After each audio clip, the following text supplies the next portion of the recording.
శ్రీమాత్రే నమః శ్రీ మహాసరస్వత్యై నమః ఆదిత్యాయ సోమాయ మంగళాయ బుధాయ చ గురుశుక్రశనిభ్యశ్చ రాహవే కేతవే నమః ఆదిత్యాది నవగ్రహ దేవతాయ నమః ఇష్టదేవతా నమో నమః మహాసరస్వత్యై నమః. మనం ఈ రోజున నక్షత్ర బలం కార్యక్రమంలో పుష్యమి నక్షత్రం వారు ఎటువంటి పరిహారాలు పాటించాలి, ఎటువంటి విధి విధానాలు పాటించాలనే విషయం గురించి మనం తెలుసుకుందాం.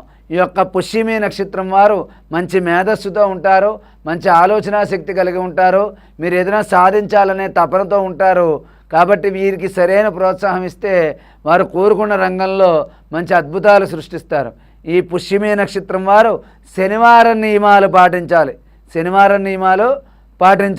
అలాగే శనివారం నవగ్రహాలను చోటకు వెళ్ళి ఆ శనీశ్వరుడికి నువ్వుల నూనెతో అభిషేకం చేసి నువ్వులు వేసి పూజ చేయండి. నల్లని వస్త్రాన్ని అక్కడ ఉంచండి.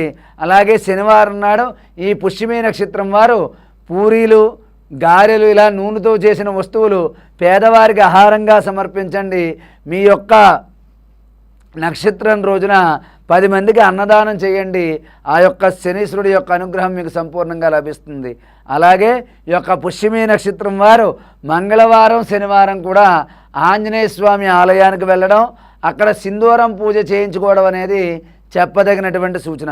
అలాగే ఈ యొక్క పుష్యమి నక్షత్రం వారు దేవాలయంలో కానీ ఇంటి దగ్గరలో కానీ ఎక్కడైనా రావి చెట్టు ఉంటే రావి చెట్టు దగ్గరికి వెళ్ళి శుభ్రం చేసి అక్కడ పసుపు వరిపిండి కలిపి ముగ్గుగా వేసి అక్కడ 3 తమలపాకులు పెట్టి అక్కడ చిన్న పసుపు గౌరీదేవిని చేసి అక్కడ పసుపు రంగు పువ్వులతో పూజించి ఆవునేతితో కానీ లేకపోతే నువ్వుల నూనెతో కానీ రావి చెట్టు దగ్గర దీపారాధన చేసి రావి చెట్టుకి రోజు నీళ్లు పోయండి.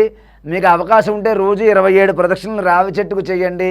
ఈ పుష్యమి నక్షత్రం వారికి అంతా మంచిగా జరుగుతుంది.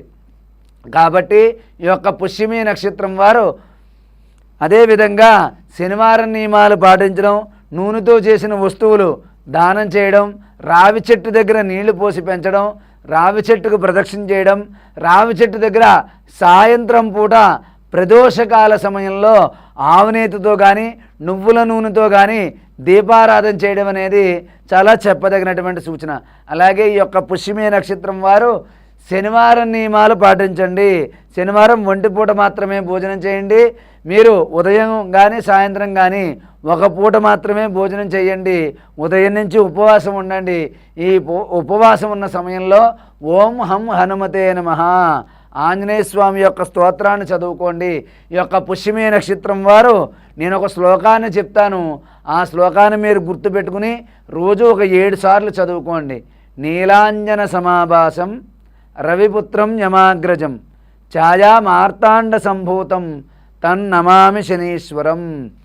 నీలాంజన సమాభాసం రవిపుత్రం యమాగ్రజం ఛాయా మార్తాండ సంభూతం తం నమామి శనీశ్వరం అనే శ్లోకాన్ని నిరంతరం కూడా చదువుకోండి.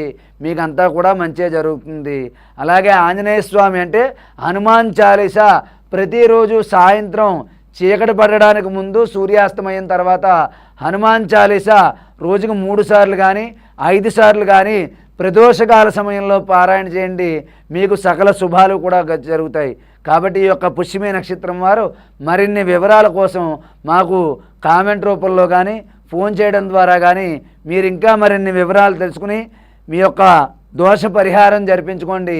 మీకు అంతా కూడా మంచిగా జరుగుతుంది. కాబట్టి ఈ యొక్క పుష్యమి నక్షత్రం వారు శనివారం నియమాలు పాటించడం, ఆంజనేయ స్వామిని ఆరాధించడం, రోజు హనుమాన్ చాలీసా పారాయణ చేయడం, రానివారు రోజు వినడం సాయంత్రం పూట అనేటటువంటివి మీకు చెప్పదగినటువంటి సూచన.